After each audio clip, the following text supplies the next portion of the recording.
Rusiya Siyasi Tədqiqatlar və İctimai Təşəbbüslər Fondunun sədri Mixail Yemliyanov yazdığı məqalədə bir daha İranın siyasi sisteminin ABŞ-İsrail ikilisi ilə müharibədə necə sınağından çıxması mövzusuna toxunub. Müəllif, ABŞ və İsrailin İrana qarşı həyata keçirdiyi hərbi əməliyyatlardan sonra regionda yaranmış yeni geosiyasi vəziyyət təkcə hərbi və təhlükəsizlik aspektləri ilə deyil, həm də İranın siyasi sisteminin dayandığı baxımdan geniş müzakirə olunduğunu yada salır. Bir sıra Rusiyalı siyasi analitiklər hesab edirlər ki, hücumların əsas hədəflərindən biri İranın dövlət institutunu zəiflətmək və ölkədə hakimiyyət böhranı yaratmaq edir. Lakin onların fikrincə hadisələrin gedişatı bunun əksini göstərib və İranın idarəetmə sistemi gözlənilən daha davamlı olduğunu nümayiş etdirib.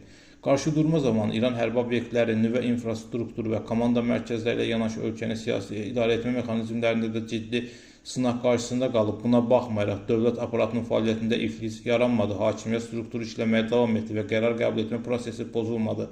Məqalə müəllifi hesab edir ki, müharibənin ən mühüm nəticələrindən biri İran dövlət institutunun davamlılığının nümayiş etdirilməsi oldu. Onun fikrincə, ABŞ və İsrailin strateji hesablamalarından biri ölkə rəhbərliyində yaranacaq boşluğun siyasi böhran yaradacağı idi.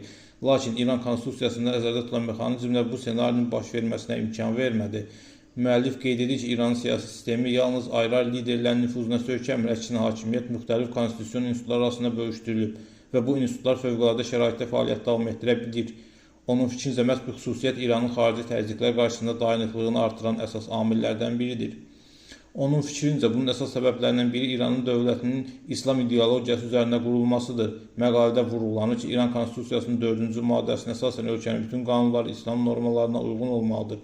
Müəllif hesab edir ki, bu prinsip dövlət institutlarının ideoloji vahidliyini təmin edir və böhran dövrlərində cəmiyyətin səfərbər olmasına kömək edir. Yazıda İranın seçki sisteminin mühüm elementlərindən biri olan namizədlərin əvvəlcədən yoxlanılması mexanizmdə təhlil edilir.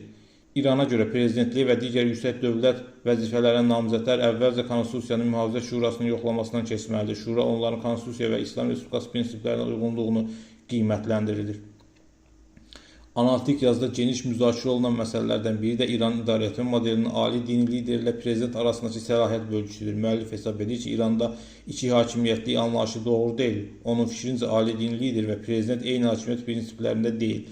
Ali dini lider dövlətin strateji inkişaf kursunu müəyyən edir, silahlı qüvvədən ali baş komandandır, təhlükəsizlik siyasətinə nəzarət edir və əsas dövlət təyinatlarını həyata keçirir. Prezident isə icra hakimiyyətinə rəhbərlik edir, iqtisadiyyat, sosial siyasət, səhiyyə, təhsil, infrastruktur və digər gündəlik idarəetmə məsələlərinə cavabdehdir.